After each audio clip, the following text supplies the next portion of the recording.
नमस्कार, स्वागत है आप सभी का कंज्यूमर किंग में। मैं हूं आपके साथ कविता थपलियाल। चोट लगने पर इस्तेमाल की जाने वाली कई लोकप्रिय बैंडेजेस में जहरीले केमिकल्स पाए जाने से हेल्थ इंडस्ट्री में हड़कंप मच गया है।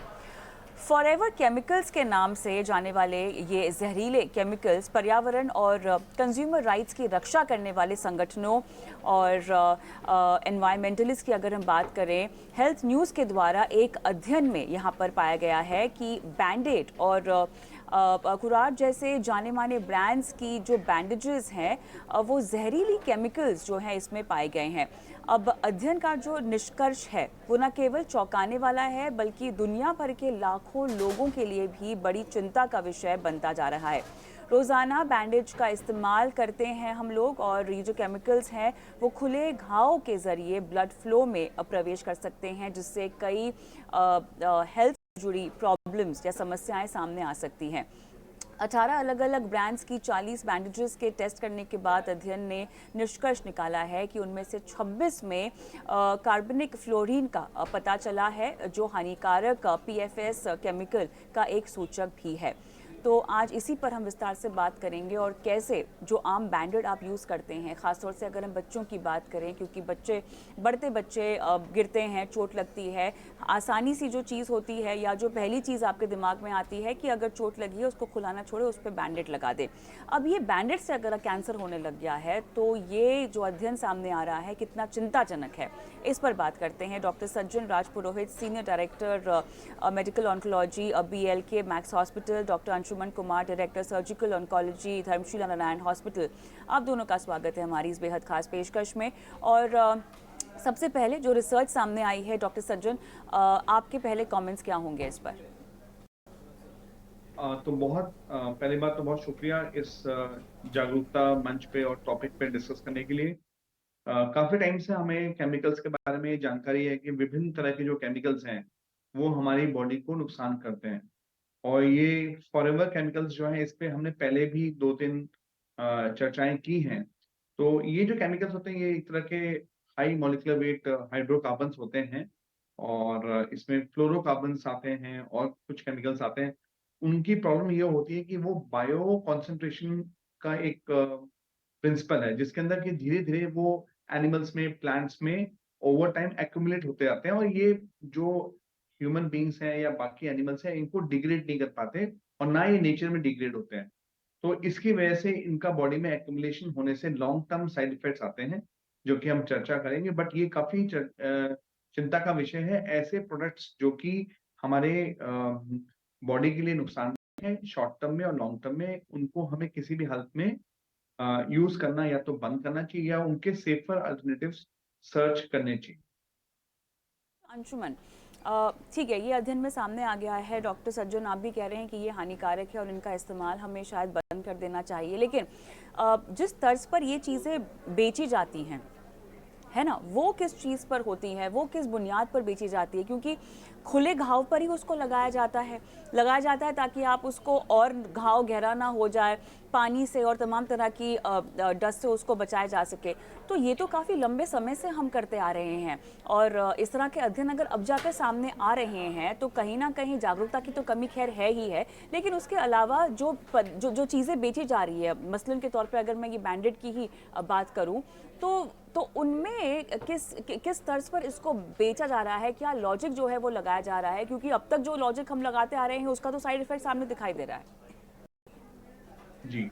सो देखो एक्चुअली क्या होता है इसके अंदर एक जो हर अध्ययन के पीछे ना हमें सारे पहलुओं को देखना पड़ता है। तो ये बात सच है कि लॉन्ग टर्म अगर कोई भी इंसान ऐसी चीज़ें यूज़ करता है, इसमें बहुत इम्पोर्टेंट है कि रिकरेंट यूज़ करना। मतलब एक बार के यूज़ करने से शायद ये बायो कॉन्सन्ट्रेट नहीं होते हैं। मेन जो ये पीएफएस या फॉरएवर केमिकल्स हैं, ये वाटर प्रूफिंग के काम आते हैं बैंडेजेस में और वैसे अगर हम देखें नॉन स्टिक कुकवेयर में भी यूज़ होता है। आपने सुना होगा पीछे इसके ऊपर भी न्यूज़ आई थी।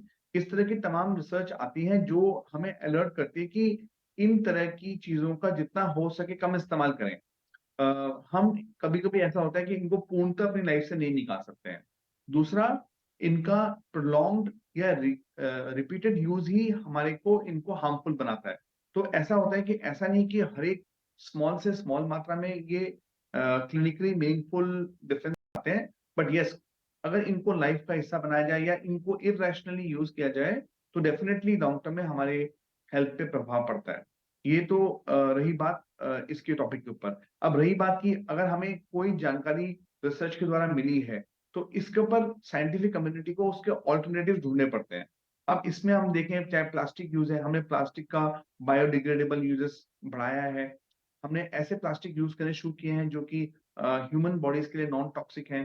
तो जब भी कोई रिसर्च आती है, तो उसकी वजह से हमारा साइंस और हमारा जो हेल्थ केयर है उसमें एडवांस मिलता है। तो मुझे ऐसा लगता है कि ये एक तरह से हमारे लिए ये एक अलार्म बेल है, जिसकी वजह से हम बैंडेजेस को बच्चों के लिए और ह्यूमन यूज के लिए और सेफर बना पाए। नहीं, बिल्कुल एक आई ओपनर तो है ही, और जैसा आपने समझाया डॉक्टर अंशुमन के लगातार इस्तेमाल से जो है आपको खतरा हो सकता है। लेकिन डॉक्टर सज्जन, एक चीज़ ये भी आपको ध्यान में रखनी है कि बचपने में छोटे बच्चों के लिए ऐसी चीज़ें बहुत ज़्यादा इस्तेमाल होती हैं, और अधिकतर समय मेरे ख्याल से अगर इस्तेमाल की बात करें, उसके लिहाज से बात करें, तो बचपने में ही बहुत ज़्यादा हो जाता है, क्योंकि बच्चे खेलते हैं, कूदते हैं, चोट लगती रहती है। तो बैंडेड एक चीज़ है जो मेरे ख्याल से हर परिवार में, हर घर में एक हैंडी चीज़ होती है, तो यहाँ तो इसका लगातार इस्तेमाल होता है। जी। तो मैं इसके लिए, अगर आपको मैं बोलना चाहूँ एज़ अ डॉक्टर, जैसे हमें ये रिसर्च से पता चला कि हम क्विक फिक्स ना ढूँढकर, हम अगर मान लीजिए चोट बहुत गहरी नहीं है, ज़्यादातर लोगों में छोटी-मोटी चोट चोट के लिए ही बैंडेज लगाई जाती है।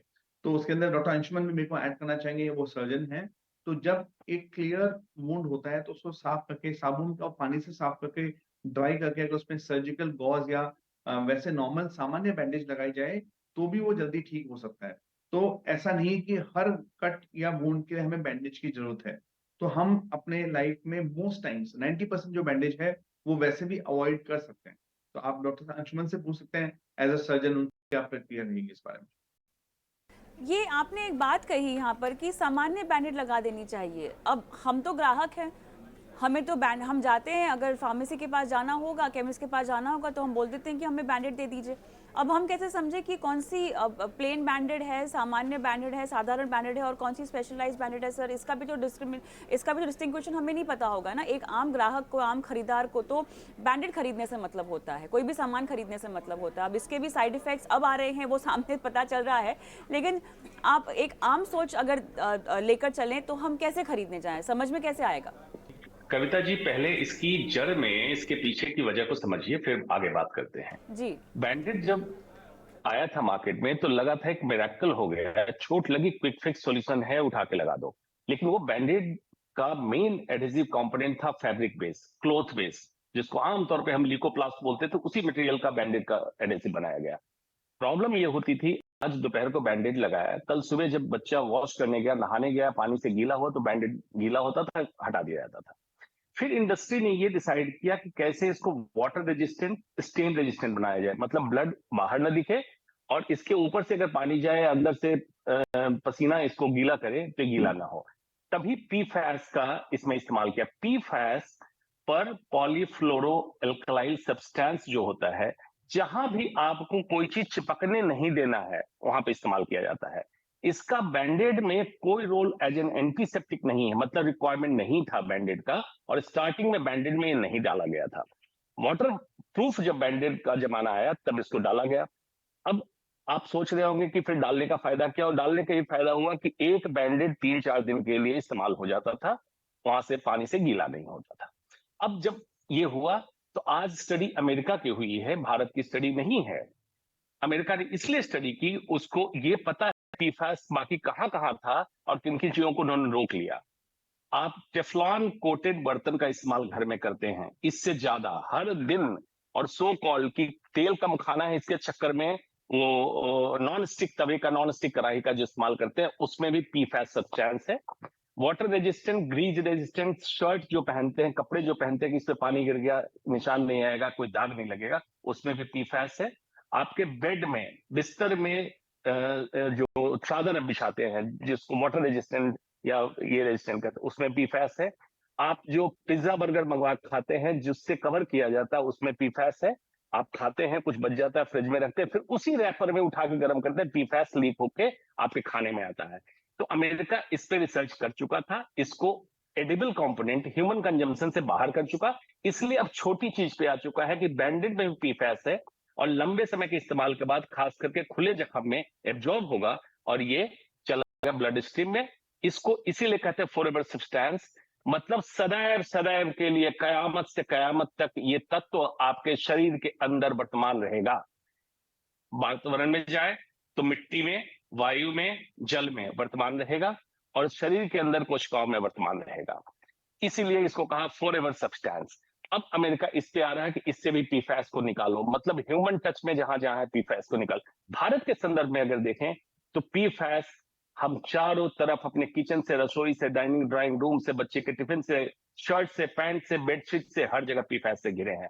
तो बैंडेड बहुत छोटा मसला है, लेकिन अगर आप चाहते हैं कि बैंडेड से भी ना जाए, बाकी प्रिकॉशन आप ले लें, तो आप नॉन वाटरप्रूफ बैंडेड का इस्तेमाल करें। पहला क्विक फिक्स सॉल्यूशन। दूसरा जो डॉक्टर सज्जन ने पॉइंट आउट किया बिल्कुल सही है, घर में antiseptic cream, antiseptic solution, gauze piece और सिंपल माइक्रोपोरिया ल्यूकोप्लास्ट जैसी चीज रखें, क्लीन करें, एंटीसेप्टिक क्रीम लगाएं और गॉज पीस रख के उसको रैप कर दें। वेरी सिंपल, सेफेस्ट, उसमें कुछ भी नहीं है, कॉटन है। ये solution easier, better, safer solution है क्योंकि लॉन्ग टर्म इफेक्ट ज्यादा होगा। डॉक्टर सज्जन, आपकी बात सुन के तो मुझे लगता है कि ऐसे बैंडेड तो वाकई बहुत छोटा सा मुद्दा सामने आया है। आपके रोज़ाना जीवन में ही ऐसी कई सारी चीज़ें हैं जो शायद आप अनजाने में इस्तेमाल कर रहे हैं और इससे आने वाले वक्त में आपकी सेहत को बहुत बहुत बहुत भारी नुकसान हो सकता है। मैं चाहूँ तो इस चर्चा का दायरा ज़रूर बढ़ाना भी चाहती हूँ, खासतौर से आपकी ये बातें सुनकर। डॉक्टर अंशुमन, डॉक्टर सज्जन की बातें अगर मैं आगे ले जाऊँ तो हम तो अनजाने में ऐसी बहुत सारी चीज़ें कर रहे हैं। बैंडेड तो मेरे ख्याल से एक अध्ययन सामने आया है तो चर्चा का मुद्दा बन गया है। हालांकि आप तो दोनों प्रोफेशनल्स हैं और इसी इंडस्ट्री के हैं, तो आप अपने आपके आसपास के लोगों में शायद इस बात को लेकर जागरूकता हो सकती है। लेकिन एक जब चीज़, कोई प्रोडक्ट इस तरह का लॉन्च होता है, उसको जब लॉन्च किया जाता है तो तमाम पैमाने होते हैं जिसके थ्रू उसको पास किया जाता है। जब हम बैंडेड जैसे किसी प्रोडक्ट की बात करते हैं या वो तमाम तरह की चीज़ें जो डॉक्टर सज्जन ने अपने समझाइश में हमें बताई हैं, ये भी तो एक प्रोसेस के थ्रू गुजरते होंगे, इस पे भी तो रेगुलेटरी कंसर्न्स होते होंगे। उन सब से आपको जो है हरी झंडी मिलनी चाहिए और पता लगाना चाहिए कि पता चलना चाहिए कि ये इस्तेमाल के लिए सेफ है, तब जाके उसको इस्तेमाल में या अमल में लाया जाना चाहिए। ये पूरा प्रोसेस क्या बीच में से हट गया है? बिल्कुल नहीं हटा है। देखिए, यूएस में स्टडी हुई, यूएस में भी किसने किया, रेगुलेटरी अथॉरिटी, जैसे हिंदुस्तान में DGCI, drug general controller of India, उसी तरह से वहां भी रेगुलेटरी बॉडी है, उसके थ्रू प्रोसेस में डालना है। आपने क्या क्लेम किया? एंटीसेप्टिक एडेसिव बैंडेज, ये क्लेम किया। तो उसमें देखा गया एंटीसेप्टिक सॉल्यूशन क्या है, एडेसिव है कि नहीं है, ये सारा चेक किया गया। आप उसके लेबल पे निकाल के या उसके ड्रग डिटेल में, कंज्यूमेबल्स डिटेल में पढ़िए, पीफैस का जिक्र नहीं है उसमें, पीफैस का कहीं जिक्र नहीं है। तो एजेंसी चेक क्या करेगी जिसमें जिक्र ही नहीं है? बाद में इन्वायरमेंटल एजेंसी ने क्लेम किया, इन्वायरमेंटल एजेंसी ने पकड़ा कि इसमें पीफैस का इस्तेमाल हो रहा है और न सिर्फ आपके खुले जख्म से आपके शरीर में जा रहा है, बाद में जब बैंडेड उतार के फेंकते हैं तो वातावरण में रहता है। और क्योंकि मैंने कहा सदैव सदैव रहने वाला फॉरएवर सब्सटेंस है, तो आपके वातावरण में लीच करके सॉइल में, मिट्टी में, वायु में और जल में पहुंच गया, तो ये आपके अंडरग्राउंड वाटर से फिर घूम के अंडरग्राउंड वाटर से जब पानी पीने के लिए आपने फिल्टर में डाला, उसमें भी आ गया। तब जाके इन्वायरमेंटल एजेंसी ने इसको चैलेंज किया और तब जाके इंक्वायरी बैठी, इन्वेस्टिगेशन रिपोर्ट आई और अब जाके कहा गया, उसमें 2 कंपनी पास हो गई है, 3M और एक ट्रू कंपनी है, दोनों में पीफैस का उन्होंने इस्तेमाल नहीं किया है, उन्होंने ये पास हो गई, बाकी 40 कंपनियां फेल हो गई हैं क्योंकि सब वाटरप्रूफ के चक्कर में, स्टेन प्रूफ के चक्कर में पीफैस का इस्तेमाल कर रहे थे। चलिए, अब बहुत तकनीकी चीज़ें हैं जो आपने आसान भाषा में हमारे दर्शकों को समझाई। डॉक्टर सज्जन, आपका बहुत बहुत आभार इसके लिए। लेकिन चर्चा में अब दूसरी ओर अगर मैं रुख करना चाहूँ, डॉक्टर अंशुमन, एहतियातन क्या क्या आपको एहतियात बरतने चाहिए, इस पर हमने काफ़ी गहराई से बातचीत कर ली है। अब आम जिंदगी में जिस तरह से कैंसर हम देख रहे हैं कि बीमारी के तौर पर लगातार इस तरह के केसेस जो हैं वो बढ़ते जा रहे हैं, और मेरे ख्याल से उम्र अब ऐसा कोई फैक्टर नहीं रह गया है जहाँ तक कैंसर की बीमारी की बात है कि अगर आप इस उम्र तक पहुँचते हैं तब जाके आपको कैंसर होगा, इस तरह की आदतों के चलते आपको कैंसर हो जाएगा। ऐसे अध्ययन जब सामने आते हैं तो कहीं ना कहीं आपको संदेह होने लगता है कि क्या आप सही तरह की ज़िंदगी जी रहे हैं। कैंसर जैसी बीमारी जिसको लेकर हम जानते हैं कि न सिर्फ केसेस भारत में बढ़ रहे हैं, दुनिया भर में बढ़ रहे हैं, और तमाम तरह की शोध भी सामने आ रहे हैं इसको ठीक करने के लिए। लेकिन अब हमारी लाइफस्टाइल पर, हमारी हेल्थ पर, हमारी सोच पर बहुत सारी चीज़ें निर्भर हो गई हैं। मैं ये पूछना चाह रही हूँ कि हम बाहर की बजाय अपने खुद पर किस तरह से इस बारे में अध्ययन करें, या हम कैसे समझें कि ये बीमारी आपको ना हो। डूज एंड डोंट्स मेरे ख्याल से एक बहुत छोटा सा दायरा होगा जो शायद मैं आपसे पूछना चाहती हूँ, बट क्या कुछ किया जाए, कैसे पकड़ा जाए, कैसे अपने आप को बचाया जाए?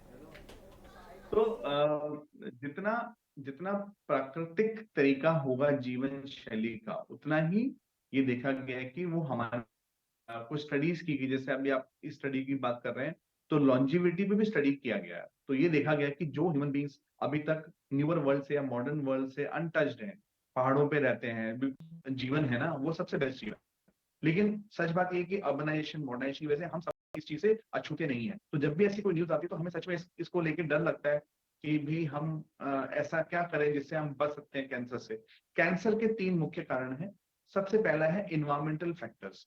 इन्वायरमेंट के अंदर हमारा सारा वातावरण आता है, उसके अंदर एयर, वाटर, सॉइल और आपका जो आसपास का होम का वातावरण है, चाहे वो नॉइस पॉल्यूशन है, बाकी सारी चीजें उसमें इंक्लूड हैं। आपको जैसे अभी हमें पता चला कि जो फॉरेवर केमिकल्स हैं, ये पिछले 5-7 सालों के अंदर ही हमें पता चल पाया है कि इनका दुष्परिणाम है, क्योंकि किसी भी नए केमिकल के दुष्परिणाम ह्यूमन बॉडी पे आने में 20 से 25 साल लग जाते हैं। इसी तरह से आपने देखा होगा कि एयर के पॉल्यूशन को लेके भी पिछले 20 सालों के अंदर जितना जागरूकता हमारे अंदर आई है, क्योंकि एयर पॉल्यूशन होते हुए 4 से 5 दशक ही हुए हैं, उसके दुष्परिणाम हमें अभी मिले हैं। तो कभी कभी कुछ चीजों के बारे में हमें जानकारी साइंस के इवॉल्व होने की और हमारे खुद के रिसर्च के एडवांस होने की वजह से पता चलता है।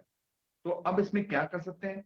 इसलिए हम ये कर सकते हैं कि हम ज्यादा नेचुरल तरीके से जीवन जिए। घर के अंदर जैसे नॉन स्टिक कुकवेयर है, कम इस्तेमाल करें, माइक्रोवेव को कम इस्तेमाल करें। ये सब हम ये नहीं बोल सकते कि बिल्कुल हम अवॉइड कर सकते हैं, बट हाँ, जितना हो सके, जितना नेचुरल वे ऑफ लिविंग रखेंगे उतना बढ़िया है। केमिकल एक्सपोजर बहुत एक इंपॉर्टेंट एस्पेक्ट है। तो जो जो चीजें हम कर सकते हैं वो हमें करना चाहिए अपनी लाइफ के अंदर। कुछ चीजें हमारे हाथ में नहीं होती हैं, जिस जगह हम रहते हैं वहाँ का सॉइल, वहाँ का वाटर, वो हमारे हाथ में नहीं है। तो कुछ चीजें हम कर सकते हैं सरल तरह से, वो हमें करनी चाहिए। तो एनवायरमेंट नंबर 1 फैक्टर है। नंबर 2 फैक्टर जो है वो पर्सनल हैबिट्स है। तो पर्सनल हैबिट्स में अगर आप देखेंगे, हम उस पर बात कम करते हैं, बट अल्कोहलिज्म, स्मोकिंग या हमारी लाइफस्टाइल जिसकी वजह से ओबेसिटी होती है, ये बहुत इंपॉर्टेंट फैक्टर्स हैं कैंसर के अंदर। इसके ऊपर भी बात होनी चाहिए। तो अगर हम अपनी लाइफ को एक तरह से बेटर तरीके से जिए, फिजिकल एक्टिविटी इंप्रूव करें, ऐसी पर्सनल हैबिट्स को अवॉइड करें, तो इससे काफी हद तक हमारी हेल्थ जो है, ना केवल कैंसर बट और डिजीज से भी हम लोग बच सकते हैं। तीसरा होता है जेनेटिक फैक्टर्स। जेनेटिक फैक्टर्स हमारे हाथ में नहीं होते, वो अनुवांशिक होते हैं, वो हमारी फैमिली हिस्ट्री पे डिपेंड करते हैं। तो वो चीजें हमारे कंट्रोल में नहीं है। 2 चीजें हमारे कंट्रोल में है, एनवायरमेंटल फैक्टर और पर्सनल फैक्टर। उस पे हमें पर्सनल लेवल पे, कम्युनिटी लेवल पे और गवर्नमेंट लेवल पे काम करने की जरूरत है। चलिए, तो अब सवाल यहाँ पर यही है कि बातें आपने तमाम समझाई हैं, मुझे शायद बहुत क्लियरली आपका ऑडियो नहीं आया, शायद आपकी फीड भी जो है वो थोड़ी सी अटक रही थी। डॉक्टर अंशुमन, आप भी कुछ कह रहे थे जब मैंने सवाल पूछा था शुरुआत में। जी जी।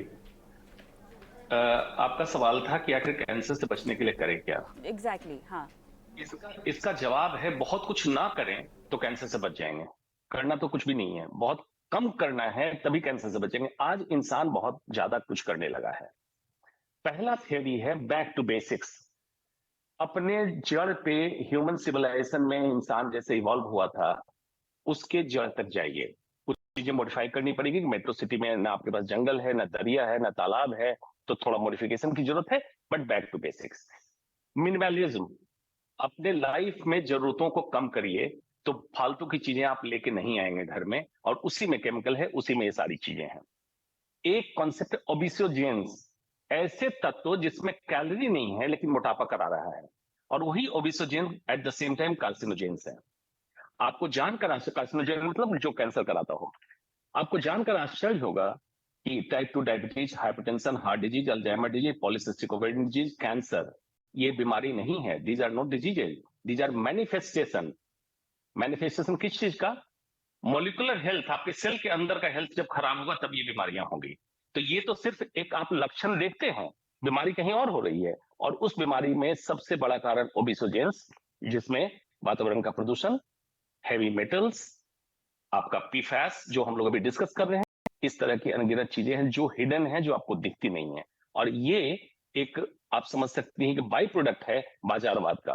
व्यापार जब बढ़ेगा तो व्यापारी आपको ल्यूक्रेटिव चीजें पहुंचाने की कोशिश करते हैं। दूसरा, फास्ट फूड कल्चर, उसमें खास करके ड्रिंक जिसमें 25 to 50 टाइम्स ज्यादा शुगर कंटेंट है। And sugar is poison, simply sugar is poison. Sugar तो आप कह सकते हैं बच्चों के लिए अल्कोहल, बड़ों जैसे शराब लेते हैं, बच्चों का शराब शुगर है, एडिक्टिव होता है बच्चों के लिए, फैटी लिवर कराता है, और जब एडल्ट होने लगती है लड़की, पॉलीसिस्टिक ओवेरियन डिजीज, और बाद में कैंसर कराता है। लोगों को पता नहीं है। इंसुलिन रेज होता है, इंसुलिन एक ग्रोथ फैक्टर रेज होता है, कैंसर सेल को प्रमोट करता है। इसकी थ्योरी समझिए। तो आपके fast food, packed food, app based आपने खाना मंगवाया, प्लास्टिक के पैक में आया, उसमें BSA, बिस्फेनॉल A और थैलेस, 2 केमिकल लीच किया, आपने खाना खाया, रात में सर्कैडियन को डिस्टर्ब करके खाना मंगाया। जब सोने का समय था तो रात को 2 बजे 3 बजे खाना ऑर्डर कर रहे थे, सर्कैडियन रिदम डिस्टर्ब। यूके की नर्सेज स्टडी आई कि जो लोग रात में जगे रहते हैं, दिन में सोते हैं, उनमें ब्रेस्ट कैंसर का चांस ज्यादा बढ़ा। अगेन रिस्क बढ़ा। खाना बचा, आपने फ्रिज में डाला, अगले दिन उसी प्लास्टिक के बर्तन को माइक्रोवेव में गर्म किया, फिर से केमिकल लीच हुआ, कैंसर का खतरा और बढ़ा। आप देखते जाइए कि क्या क्या चीजें आपने एक्वायर की है। सिर्फ एक्वायर करे चीजों को छोड़ देना है। कैसे छोड़ना है? पीतल के, लोहे के, स्टील के बर्तन में घर में खाना बनाइए, माइक्रोवेव को बंद कर दीजिए, प्लास्टिक की बोतलें घर से हटा दीजिए, रिफाइंड प्रोडक्ट सारा बंद कर दीजिए, refined oil, refined sugar, refined आटा, रिफाइंड चावल, बिल्कुल बेसिक रॉ फार्म फ्रेश लेके आइए, अपने घर में खाना खाइए। पहला, अपने वेस्ट लाइन को, कमर की लाइन को चेस्ट लाइन से छोटा करिए, ओबेसिटी कम होगी, breast cancer, endometrial cancer, prostate cancer, colon cancer का रिस्क कम हो जाएगा, डायबिटीज, हार्ट डिजीज, हाइपरटेंशन का रिस्क कम हो जाएगा। उसको कम कर लिया आपने। मेंटल स्ट्रेन कम कीजिए, मेंटल स्ट्रेस, कह सकते हैं कि इंसान है, बिल्कुल ऑप्टिमम स्ट्रेस रखना है काम करने के लिए। परसिस्टेंट, रिपीटेड और लॉन्ग टर्म स्ट्रेस आपके लिए हार्मफुल होगा, क्योंकि reactive oxygen species ROS generate होगा, DNA डैमेज करेगा, कैंसर सेल बनेगा। इसको कम कीजिए। माइंडफुलनेस, सचेतन की अवस्था में रहिए और वर्तमान में जीना चालू कीजिए। And last, start loving yourself, अपने आप से मोहब्बत कीजिए। कैंसर क्या, कई बीमारियों से बचेंगे। चलिए, मेरे ख्याल से ये ऐसा मुद्दा है जिस पे हम और 1 घंटा चर्चा कर सकते हैं, लेकिन फिलहाल मेरा समय समाप्त हो गया है और इसीलिए ही चर्चा को भी समाप्त करना होगा। बहुत बहुत धन्यवाद आप दोनों का, समय निकाला और हमारे दर्शकों का आज मार्गदर्शन किया। धन्यवाद।